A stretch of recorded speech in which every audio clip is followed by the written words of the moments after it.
Okay, it's connecting. There we go. Okay, I guess we're good now. Yep. And let me see if I do have. Yeah, I think I'm not a host or co-host is what I need to be. Oh, really? Yeah. Let me Otherwise, it see. won't let me share screen. Oh, it says pause recording or stop recording. So we are recording. Correct. Let's see. I don't ever do this host thing. Yeah, just click on me.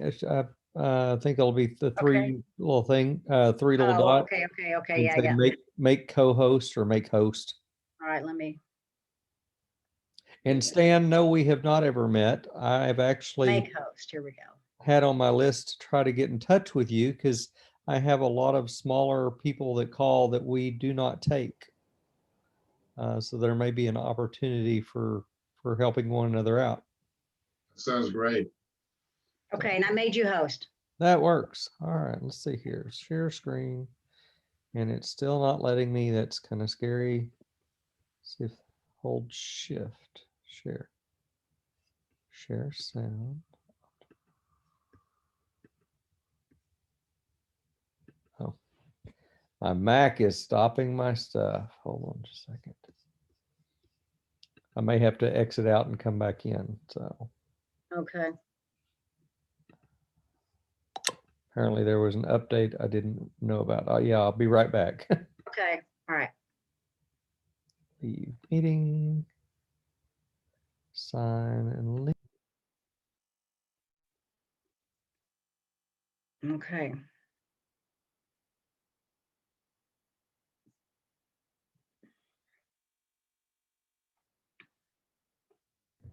I hate on my computer, my camera is in the bottom part. Oh, Like if I'm looking into the camera, I'm looking like, it probably Right. looks like I'm looking above the screen right now. But I'm looking right Yeah. at you, Kathy. yeah, it does. Yeah. Yeah. I like it. You mean the camera is built in down at the bottom? Yeah, right by where it says Dell. And I'm back.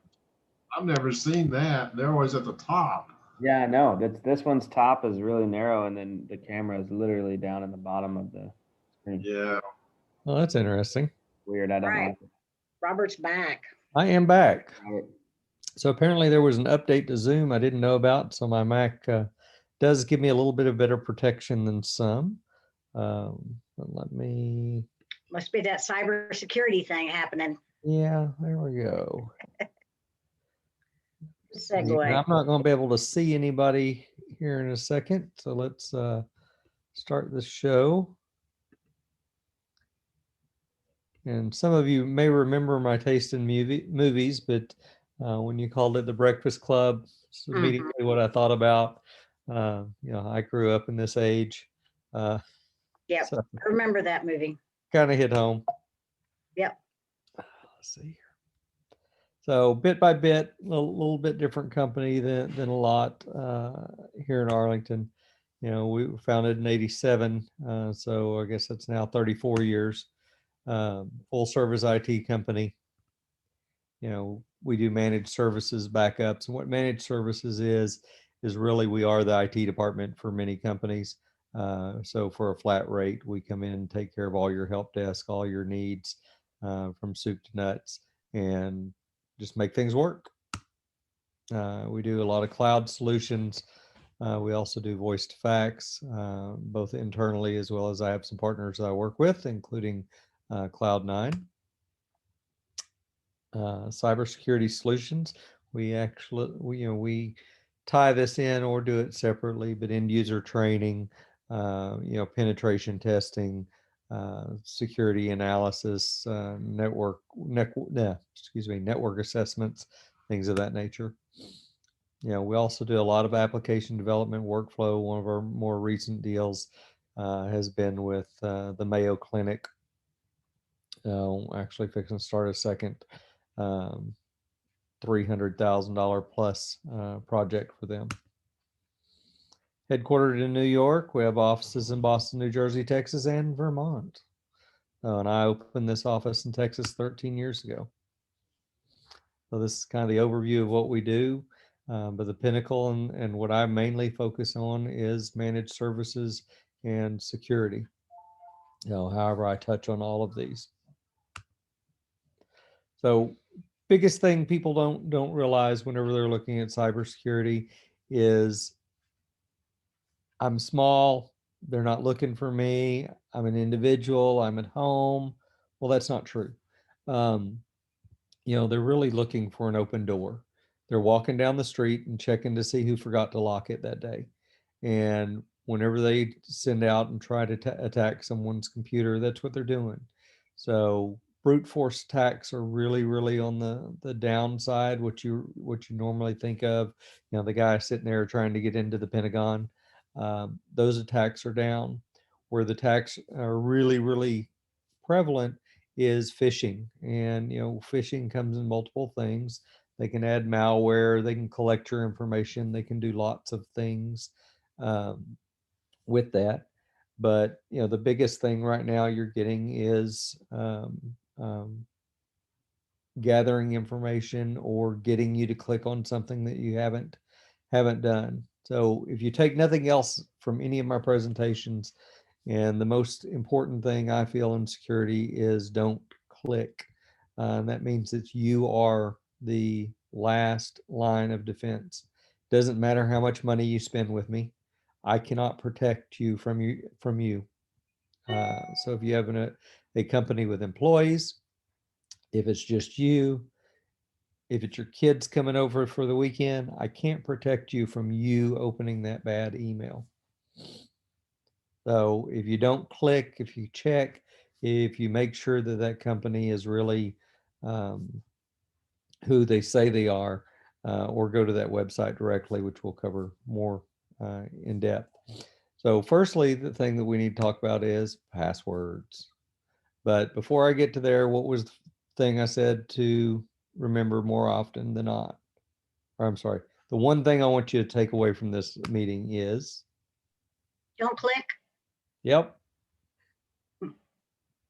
very I important. I get a text about once every week or so. I don't know if you could see it, but I get this text from different numbers. Hello, is this property still available? And then there's like 4 lines, Right. all in blue. Obviously, you're supposed to click on it. Some about real estate listings, Facebook. And first time I got it, I messaged and said, "Who is this?" or "What property is this?" Never heard back. Yep. Continue to get them from time to time, and I've never clicked on them. I'm like, No, there is a way to block those numbers, but they're probably coming from multiple numbers each time. They do. And they're scams. Basically, it's finding out that, if nothing else, it's just finding out that you're a live person. Right. The worst part of it is, they could install something. If you're using an iPhone or a Mac, typically it's going to prompt you to enter a password to install something. That's why they're a little bit more secure.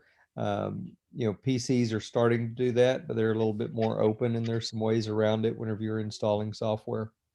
So again, just be careful what you click on, whether it's on your phone, whether it's on your computer, whether it's on your email.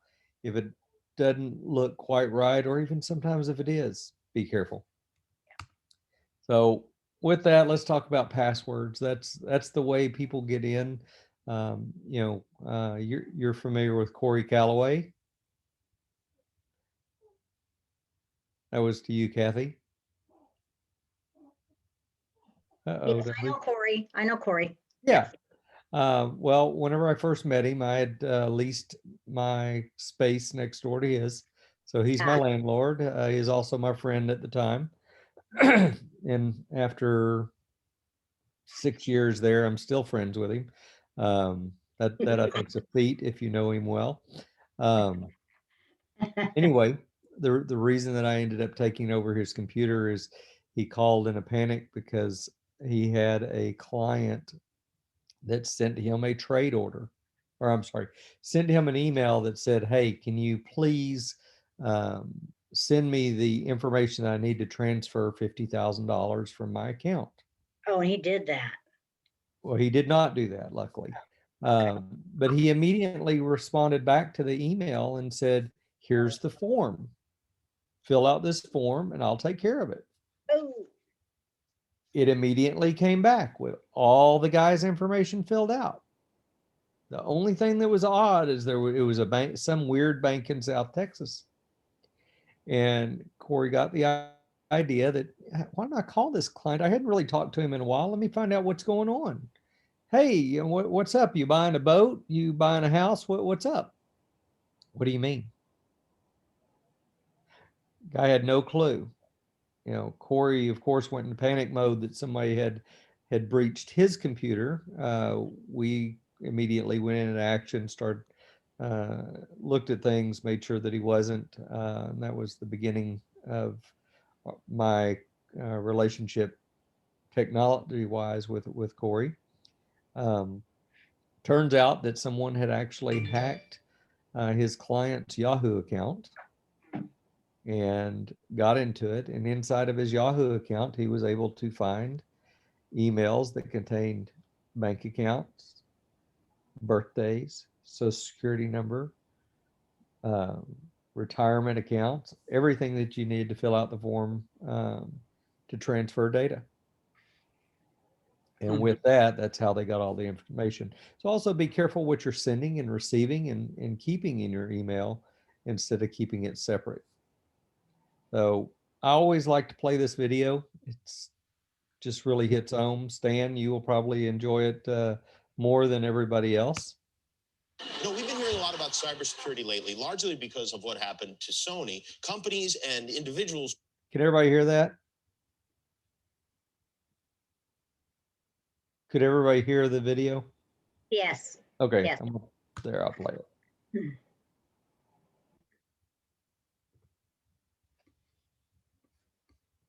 You know, we've been hearing a lot about cybersecurity lately, largely because of what happened to Sony. Companies and individuals are more concerned about the safety and privacy of their information than ever. President Obama has unveiled a number of new proposals this week to crack down on hackers, and he plans to address this in the State of the Union speech on Tuesday. And it's great that the government is working on this, but the truth of the matter is we need to do a better job of protecting ourselves. You know, the most popular password in the United States is password 123.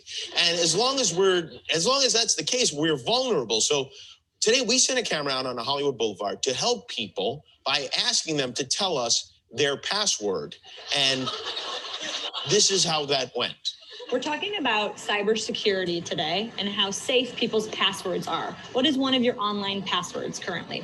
It is my dog's name and the year I graduated from high school. Oh, what kind of dog do you have? I have a Chihuahua Papillon. And what's its name? Jameson. Jameson. And where'd you go to school? I went to school back in Greensburg, Pennsylvania. What school? Hempfield Area Senior High School. Oh, when did you graduate? In 2009. Oh, great. It's like my cat's name and then just like a random number. Okay.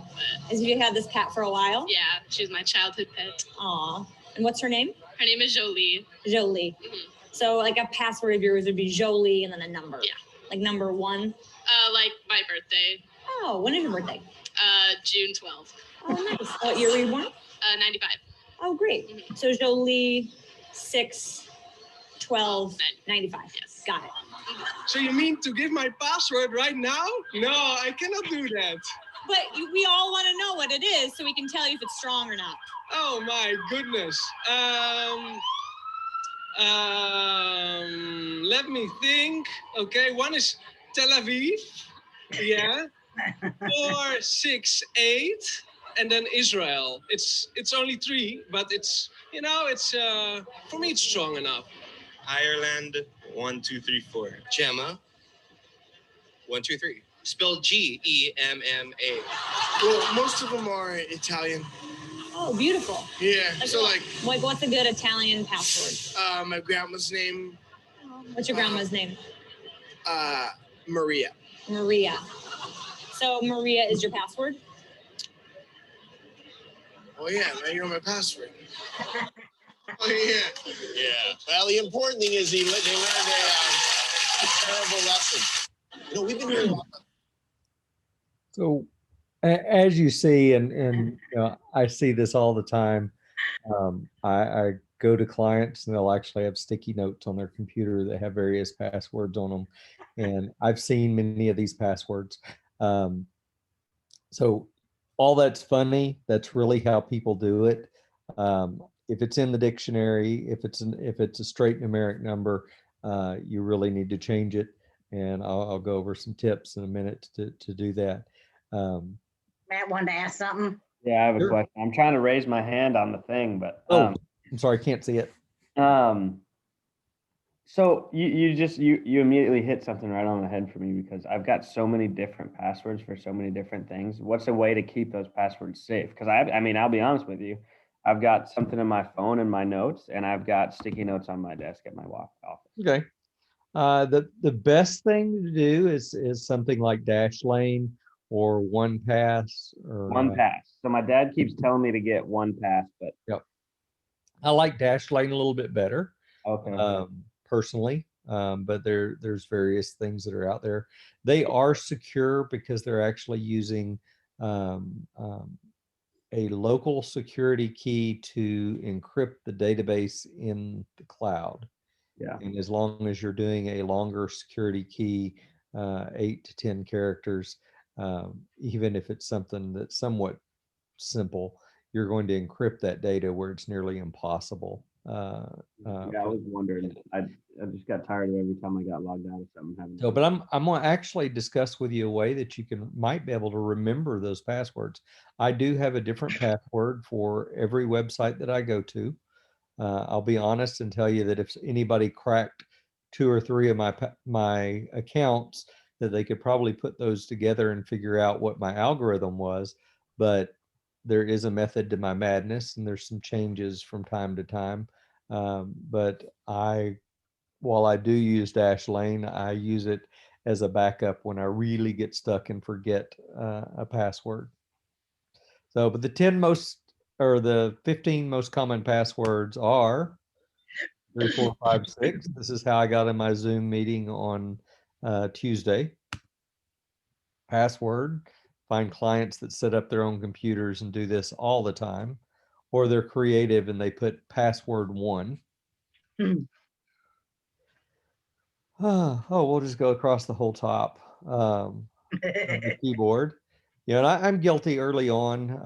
Whenever we started using longer and longer passwords, I was guilty of doing QWERTY, QWERT, which is the top row of the keyboard, because I could take my finger and start at the Q and just pull it to the side and enter in my password immediately. Oh, we lost a letter. We lost a whole bunch of letters. This one's really hard to guess. So people like, things to be in order. This one I thought was funny. It was on it, and then sure enough, I've seen it a couple clients since I pulled this list. This list is actually, I think, from the beginning of 2020. So now my guess is there's a whole lot of passwords that say COVID is terrible or something like that. Right. Yeah, hey, there's my QWERTY.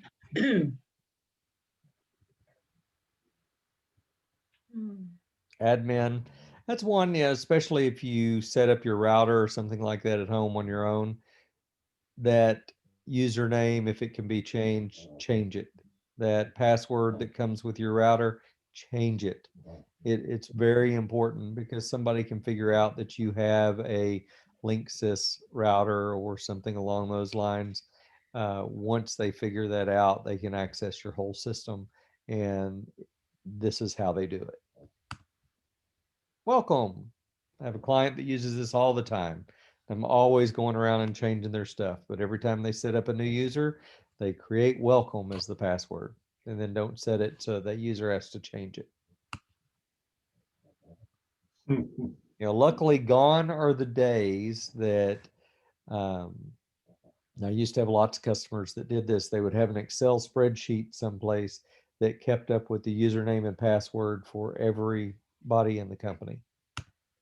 Haven't run across that in a while. So make sure that you do a strong password.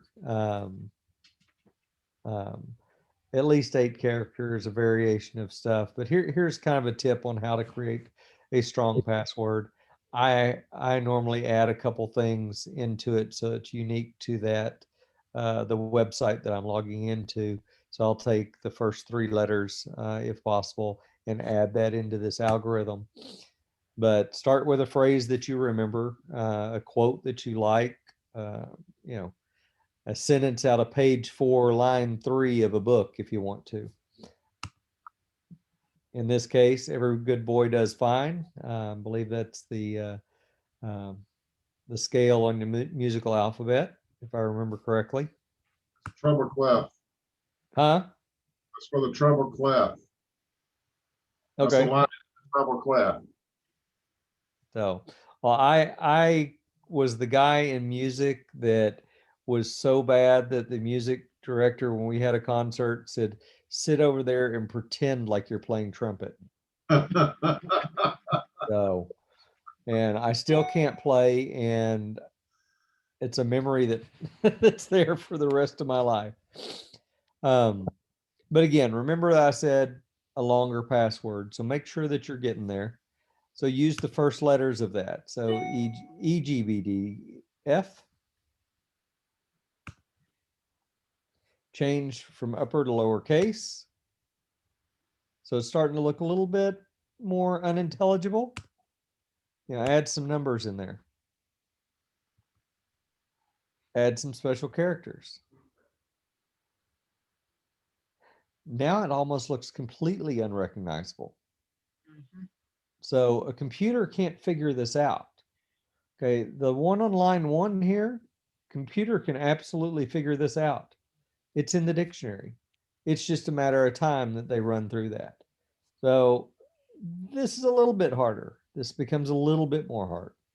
So the more complex you make it, the harder it is. You know, always keep in mind that you might have to change it depending on the website and the rules that are in place. Some of them won't take special characters. Some of them will not take certain special characters. So you'll have to adapt a little bit. If you're using a Mac, it can track your passwords that you use online. So does Chrome. So does Windows now. It's kind of a catch-22 because it's easily crackable if someone gains access to your laptop or your computer. It's not necessarily exposed out to everyone, but anybody that's looking for passwords knows how to get into those. So if your network and if your computer is good and strong, those are acceptable.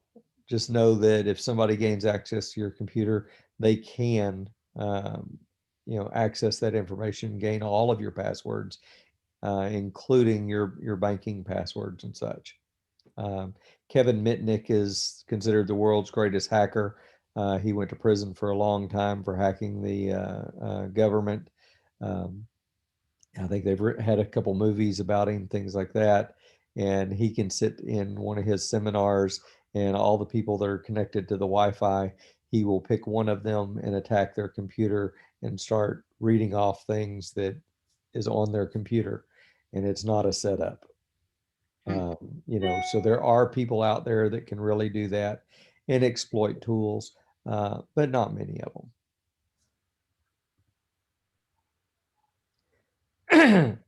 So while you're at home, especially if your home business started really having this slide due to COVID, but there's some things that you really need to look at and check. If you're not looking at and checking it, you're really at risk. Yeah. Do you have your computer patched? You know, that seems pretty basic, but I walk into clients all the time that haven't patched their computers for years or don't Mean, have it set up. Do what? what does that mean? Patched, have your computer patched? Updates. Run the updates on your whether it's Mac OS, whether it's Linux, whether it's a PC. Make sure you run those updates whenever they pop up. You don't have to do it right when they pop up. Do it at a convenient time. Go in there and schedule it to where it does it at night. Normally, it does not break it. There have been times, but especially the security patches are in there for a reason. Whenever you see one on Microsoft that says security patch, that typically means someone has figured out an exploit to get into your system. So it's very important that you get that patch updated as quickly as possible. Okay. And Robert is going to say on that, with Windows, a lot of times you don't even have to tell it to upgrade your system. It will just do it. All of a Correct. sudden you'll be working and all of a sudden your machine will say, you need to back up your, I mean, you need to reboot your machine. You want to do it now, or you want to schedule it later. That means it's installed it and all you got to do is reboot your machine, you're done. So, Correct. yeah. So lots and lots of people hit reschedule till the point that they don't have it done anymore. Well, and then I've had customers who turn their machine off in the middle of a big Windows update and the machine won't Yes. boot properly because it's not finished yet. So they just get a black screen. Correct. Let those things finish. Yep. They typically these days they're running, us as a business, we lock down updates to where clients can't do them on their own. And we schedule those updates at a particular time so that they run through properly. Yeah, you can do that in a network environment, but Yeah. if you have Windows Home, you Yeah. can't do. So I'm lucky to say I don't think we have many, if a single client that has Windows Home, just because of how we do things. Nope, almost. There we go. Are you running old OS? What the old OS means is if you're more than 3 versions back on your Mac, and right now I can't remember exactly what that is, or if you're running Microsoft Windows 7 or later, it's time to upgrade. If you're Also, running Windows 8. Windows 8, right around the corner. It's So not that- supported. 8.1 is, but 8 isn't. okay. So anything before Windows 8, it's not if you upgrade, it's you have to upgrade. And what that means is there may not be an exploit out there right now, but they're not doing anything to fix any exploits that they find. So if someone is able to figure out how to jump onto somebody's Windows 7 or 8 system, they absolutely can just do it if they can see your computer on the network. Do you have a good antivirus or malware installed? Windows Defender is not enough. You need to get something. If you're not willing to pay for it, there's a company out there called Avast, A-V-A-S-T. Very lightweight, easy to install, and it'll do the job. I do recommend a paid service that do the automatic updates, automatic scans, but make sure you have something installed.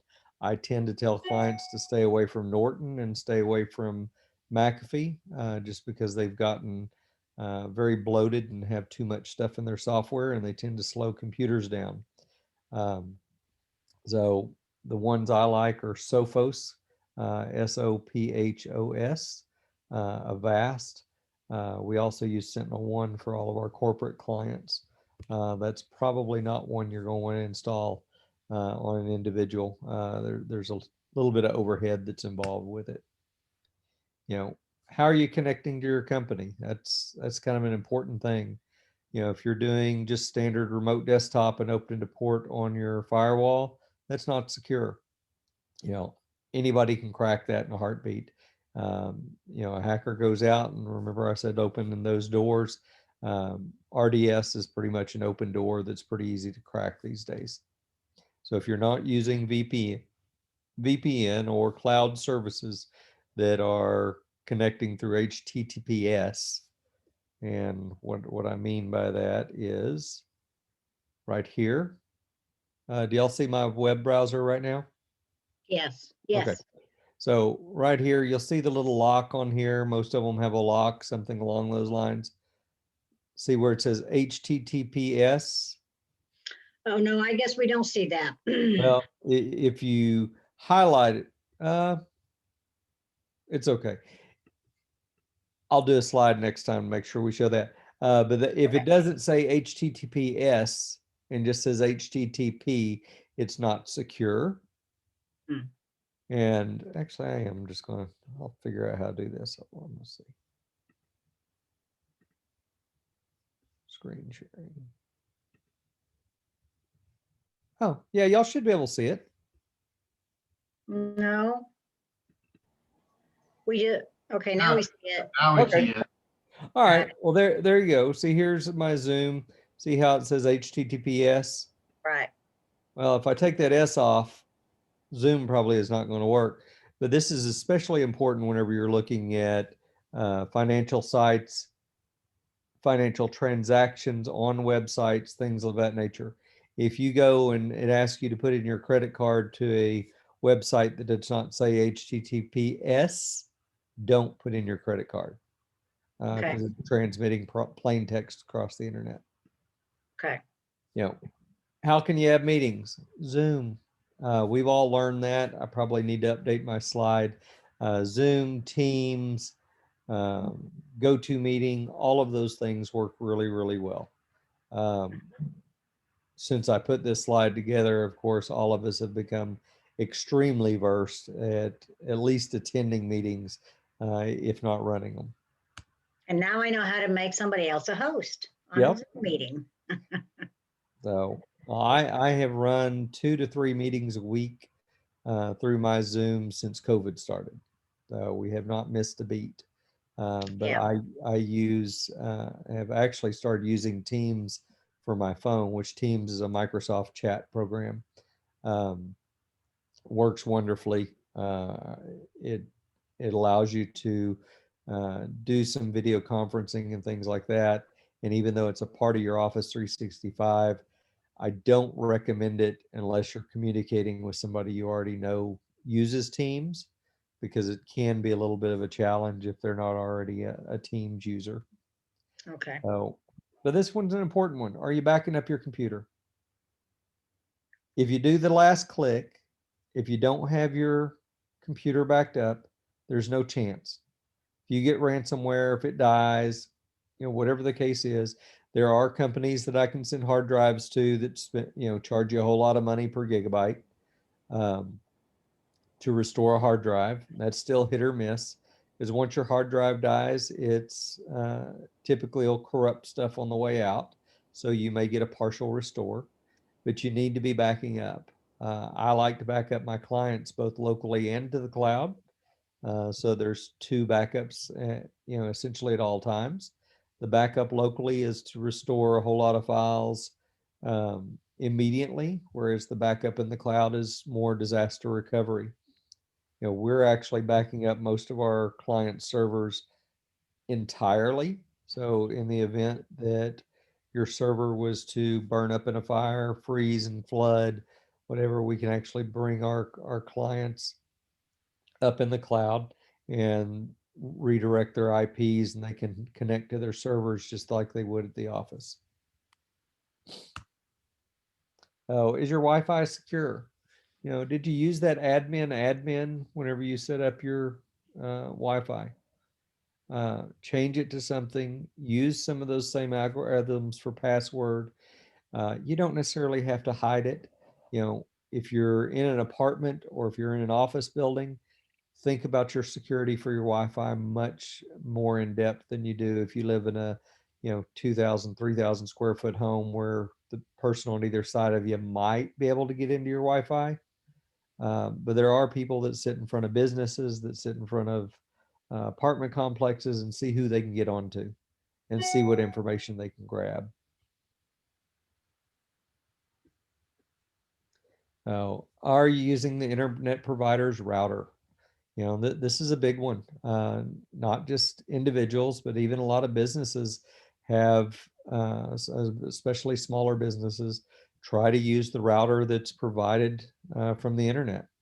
I mean, from the internet provider. And it's just not as secure as what you can buy. So now you're talking about Starbucks, Panera Bread, that sort of thing. Well, definitely that too, but I'm really talking about your home router. Okay. AT&T gives you a little wireless device. Spectrum gives you a little wireless device that you can connect to, and it's pseudo a firewall. Some of them will call it a firewall. Some of them will call it a router. It is about as basic as you get. It does port blocking. It does some very minimal stuff. I recommend putting something behind that. Unfortunately, it's not just a plug and play. in most cases. So you have to hire somebody or know a little bit more about it. But you're much more protected if you'll put, I like low end enterprise stuff. Most of the consumer grade stuff you end up having to unplug and plug back in, things like that. So I just like to get something better in everywhere. Yeah, So, Ron, yep. what I was going to say too is that if you're going to put another router in, it will also change your IP address scheme locally. So it's harder for someone to hack in because you have two subnets instead of one subnet to hack Correct. into. So, Yep. And I do that.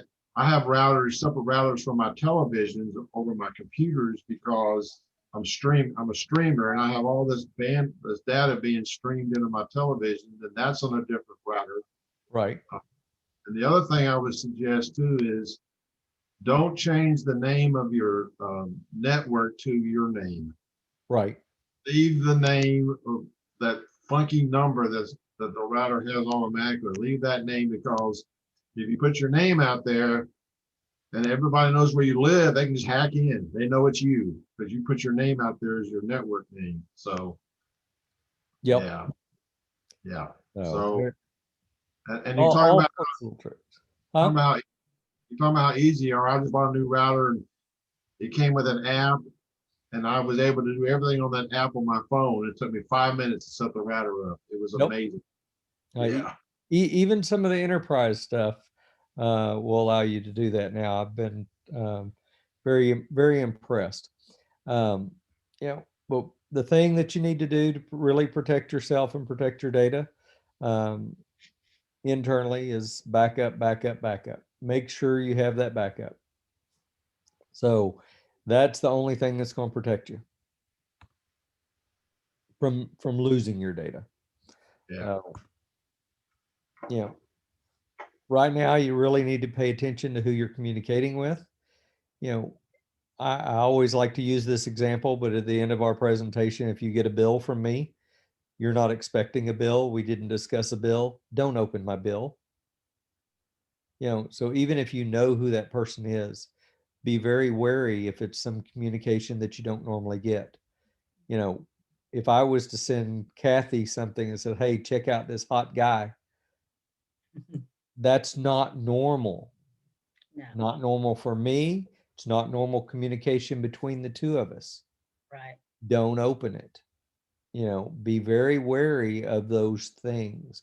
You know, be very wary if all of a sudden your one of your coworkers says, can you go get me 50, you know, $50 in gift cards or $500 in gift cards. I have stories all over where someone has used that scam and they bought them and then they sent pictures to the person on the other end. You know, and it's not because people are stupid. It's because people think Be that helpful. the world's not out there to get them. The world or the hackers are absolutely out there to get you. That's what they do, and they fall or they prey on people taking that into account. You know, I had a client that literally got something from one of his coworkers that said, "Hey, I need this information." Well, it happened that coworker was literally across the hall, and hey, why did you email with this to me? Well, it turned out it was a fraudulent email that took them to a Dropbox site that ultimately would have done pulled malware down. So we checked it out. It was kind of cool, but it looked like an email from the coworker, unless you really, really looked. So if it's not normal, be careful. You know, does your company flag outside emails? If you're using Google or Office 365 for your company, you absolutely should have somebody go in there and flag any email that does not originate from inside your organization. So small companies, this doesn't apply to so much. But if somebody internal to Bit by Bit sends something to me, it doesn't flag. If Cathy sends something to me, I get a little notice on my email that says it's from an outside company. So even if it looks like it's from Bit by Bit, from somebody outside, I know about it. You know, are you using good antivirus? That goes without saying. Make sure it's also updated. That's the advantage of paying for them. They do automatic updates um, and things of that nature. You know, are you connecting securely? VPN, HTTPS, whatever it takes. If you're not sure, ask somebody. How secure is your password? We talked about this in depth. You know, if it sounds too good, probably is. The Nigerian prince, they found him dead with $1 million in his hotel room. Nobody ever took him up on the offer. Um, you know, it's not happening. You know, the person that says, "Hey, I want to, I'll give you $10,000 if you'll just let me borrow your bank account for one day." It's not true. You know, the IRS does not call you and say, "I need you to go get, you know, $1,000 in gift cards from Apple to pay off your IRS debt." No. Why people fell for that, I don't know. The IRS also does not call you and tell you they're going to come arrest you. They send you a letter and then they show up at your door. So, you know, think about those things, but they feed on, you know, fear, uncertainty, and doubt. They cause you to think, oh gosh, if I don't click this, something bad's going to happen. They're going to close my account. They're going to come arrest me. Uh, you know, I get phone calls all the time, and I'll play with them on the phone. I like to give them the White House address, um, just for giggles. Um, but I try to find out a little bit more of what the scam is, and I don't always necessarily know. You know, one of them is they call you and let you know that Microsoft has been watching your computer and they see bad things coming from it, and they want to dial in to help you out. And we're just a courtesy from Microsoft. They do the same thing on Apple, and then they get your credit card number and then they charge you a couple $1,000s. And they leave your computer just in a state or leave some application on there that causes just enough problems that you need to call them back. So that's another $1,000.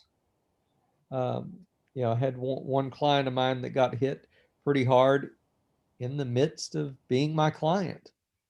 Well, you know, Apple called to help me out. So he dialed them in the computer. It took me about 2 hours to get everything off of his computer that they had put on. But they also bilked him out of a couple $1,000s. That's terrible. Yep. So whenever you're looking at emails, here's some things to look out for. I won't cover all these, but you know, is it somebody that I ordinarily communicate with? Is it somebody from outside of your organization? You know, are they asking you something that's not normally related to their job? You know, if it's something unusual, don't know the sender personally. You know, if you see where it's addressed to you and 25 other people that you have no clue who are, hate to say, I'll use your email to me. You send me an email, and I was part of the copy of, you know, 25 different people that I didn't necessarily recognize. Yeah. That's a red flag. You know, that's not always something normal, especially if you see that all of them are named Robert. That's because it's in a database, and that's the next 10 that were up. You know, is it somebody you personally know? Unusual mix of people. Watch the hyperlinks. My personal blog is 3boffice.com. Number 3, B as in boy, office.com. I post a lot of security stuff up there, a lot of screenshots from emails that I collect. It used to be stuff that I collected from clients, and now I get so many of them over this last year with COVID that I haven't even bothered capturing the ones for my clients unless they were really good. But I'm getting everything from Dropbox to Amazon to eBay to mail to banking to, you know, whatever. And, you know, I have my real estate license. I do not use it. But I get them all the time for banks giving me my closing information that I need to open this and sign it. And people are getting that all the time. Various things are happening whenever you open that, from ransomware to malware on your computer to watch what you're doing, to capturing the information in keystrokes whenever you do it. So just be really, really careful. If the date's an unusual time, which if you're dealing with me, this is not so unusual at 3 a.m. I go to bed every night about 1 or 2. So it's not uncommon for me to send a late email, but that's something to look forward or look at. If the subject's irrelevant, doesn't match. If it wasn't something you were expecting, if the attachment doesn't make sense, if the attachment is a zip file, if it's an exe file for executable, BAT for a batch file, don't click it. If you don't know who the sender is and you're not expecting it, pick up the phone like we did in the old days and call them. The big thing that I like to point out, avoid a negative consequence or gain something of value. If you act now, we'll give you a free trip to Maui. Really? There's always a catch. I don't know about you. Have you ever been up to the timeshare retreats? You get to go for free and then you spend 20 hours listening to them give you a sales pitch. Yes. There's always something in it. Oh, Not yeah. very seldom is anything absolutely for free. No.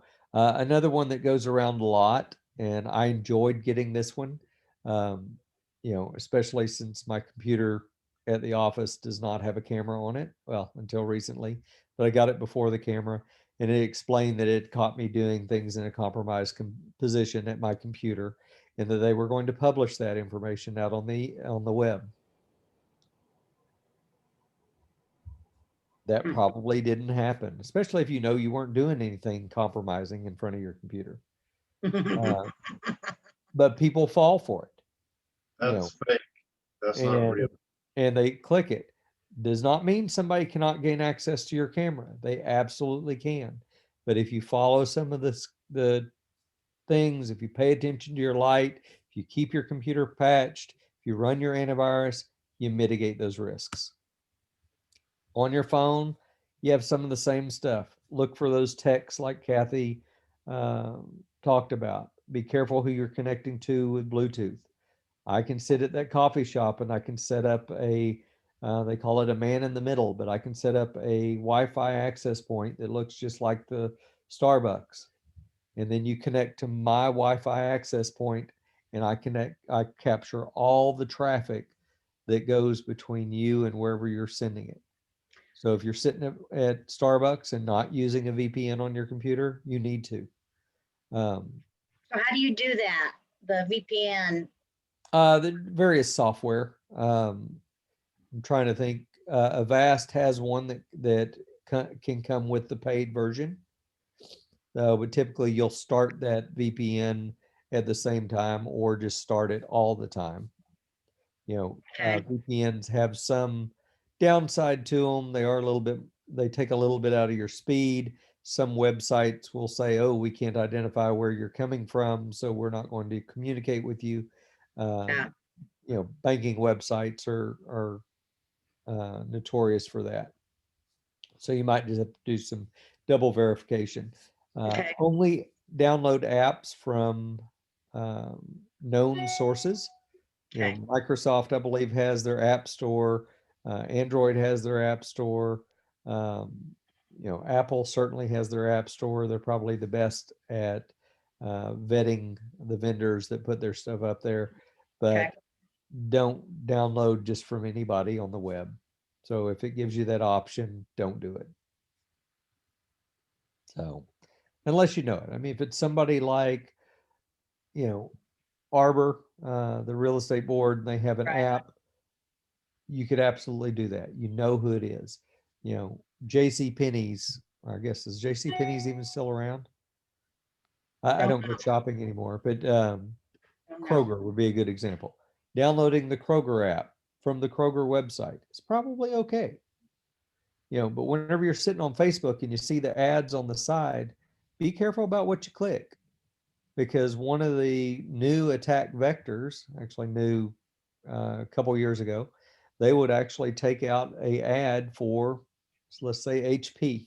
So you're looking for computers, HP pops up, and the hackers are running a legitimate ad for 23 and a half hours of the day. And throughout the day, for a couple minutes each time, they'll flip it to when you click that, you're actually going over to their site. And then they get you. They're capturing your information. You're buying the computer. They're grabbing your credit card, and they take advantage of you. Mysteriously, your computer never pops up. Okay. So use your web browser to identify fraudulent sites. Look for the advanced settings, privacy. Make sure you're protecting your computer. Make sure you're using HTTPS. Most of the browsers will actually have a lock. Some will turn green now. If they turn red or don't show a lock or show an open lock, you need to be very careful, especially if you're entering in credit card information, entering in personal information, doing banking, any financial transactions.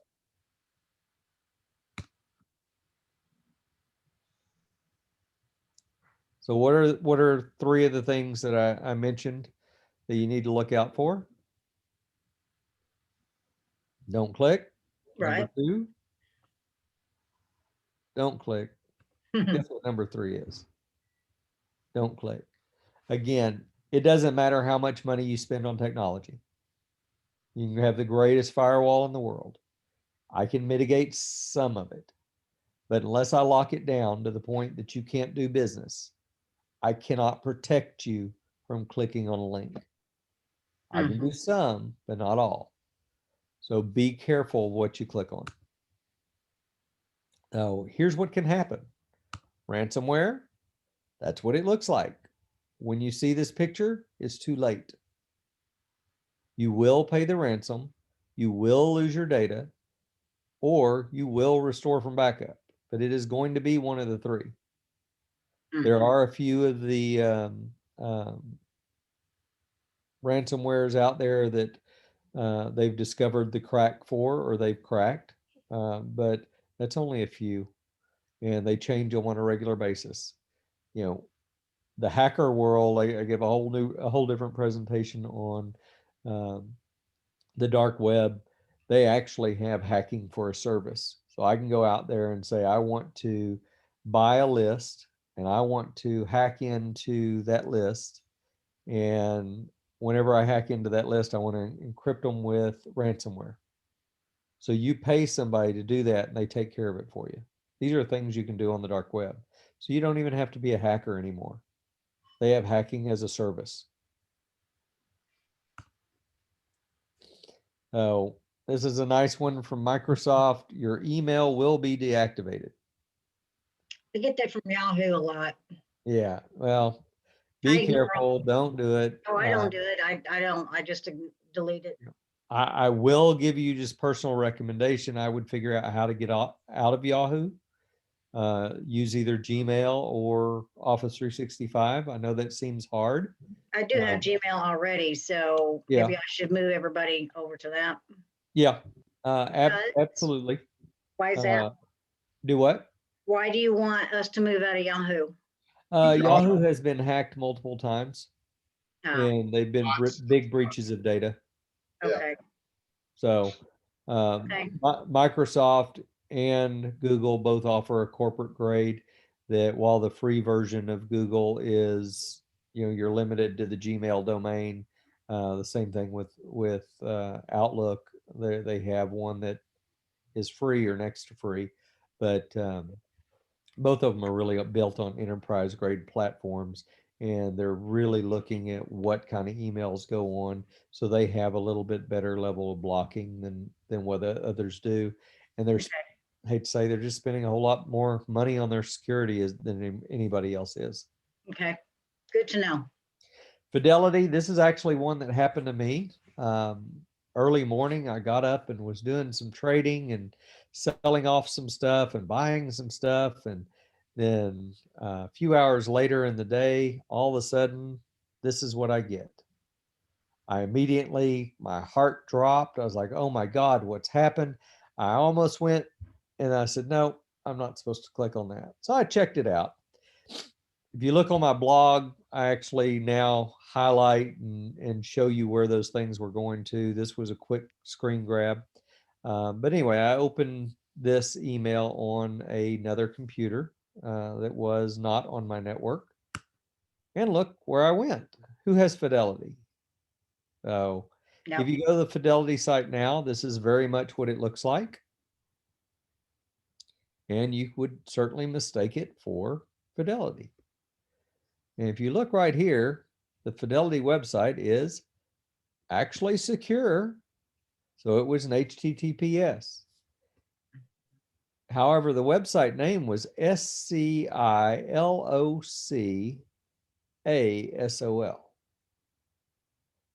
I'm not sure what the first part means, but I'm guessing the SOL, we might know what means.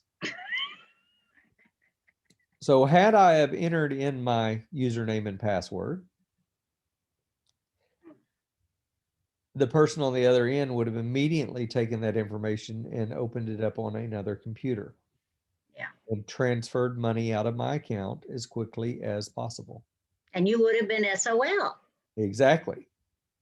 So if they transfer the money out of your account and you do not catch it within 24 hours, the money is gone. It takes 24 hours for the money to leave our border. Once the money leaves the US borders, you are not getting your money back.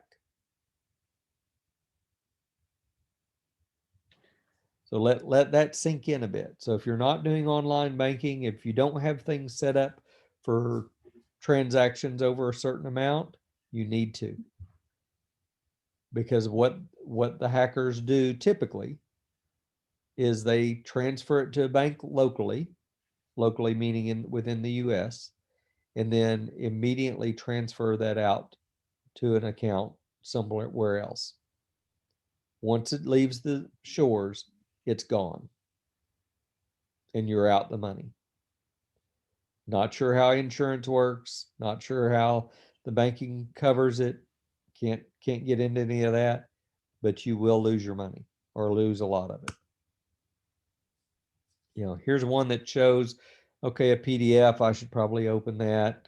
PDFs are relatively safe. However, the zip file, what is that? Absolutely should not open it. Do not know what was on the other end of this. Some of the other red flags, though, was, you know, undisclosed recipients. So we need to review this from Dasaki. Now, this kind of looks legitimate. It was Jeannie. I don't know her. You know, there's a lot of things we're just kind of out of whack here. But So, this is the big flag right here. yeah, the reason why I asked you to come to the Breakfast Club this morning, Robert, was because I listened to a National Association of Realtors podcast a couple weeks ago about cybersecurity. And the lady that was doing the presentation talked about how we need to slow down when we're looking at emails, sending and receiving. Being realtors, we got stuff going on all the time. We're just inundated with, transactions, and right now it's super crazy. Right. But slow down and look at these emails, look at what you're receiving. And so that's, yeah, absolutely. Look at it. Take a look. Pay attention, be careful what you click. Yeah. You know, in this case, if I would have thought that it was somewhat legitimate, I might have called this person. But you can't call from this. You have to look them up on the web. I get purchase orders all the time from various companies. Procter & Gamble sent me one the other day for 500 laptops. Procter and Gamble could probably order 500 laptops. That sounds absolutely legitimate, right? Right, I don't do business with them. right, They're not my current client. right. They're not going to send me a random PO for 5,000 laptops or 500 laptops. So I pick up the phone, I look up their purchasing department, I ask for Betty Lou and get her on the phone. She says, yes, I've been getting calls all day long. I know we had a fraudulent email. Yeah, please just ignore it. Yeah. But think about how many people are going to fall for that. Exactly. So they take the PO, they order the product, they send it out to the address that was on the purchase order. The person on the other end grabs the stuff and goes. Right. This is a really great presentation, Robert. We've got a few more minutes and I want to wind up with a couple things. This would be almost it. So, look for the red flags, ensure you're fully protected with firewall, any spam, update your browser regularly, be aware of what services you're signing up for, where your data can be sold. Spam and phishing is really on the rise. Contact that company directly if you think the email's phishing, and contact your bank immediately if you notice anything irregular. And that's it. Very nice. Do you guys have any other questions for Robert? This was a great presentation. Lots of great information. I have an action step, get out of Yahoo email. So thank you for that. Well, the thing that you can do for your Yahoo email in that transition, I still have my old Hotmail address, but I go into that and I forward it to the new address. So, and then kind of lock that one down. So I start phasing it out. Right. Okay. I should be able to phase out my Hotmail address at this point because I haven't used it in 20 years, but sure enough, I'll find something that I've used it for. So I keep it. Right. So to wind us up, do you guys have any other questions for Robert? Oh, I see Mike Swan. We're just about to wind things up, Mike. Hey, I had to sneak in late. Sorry, had some Wi-Fi problems at the office. Well, good to see you. Let's see, I guess I need to stop the recording here. I'm going to send out the recording for Robert's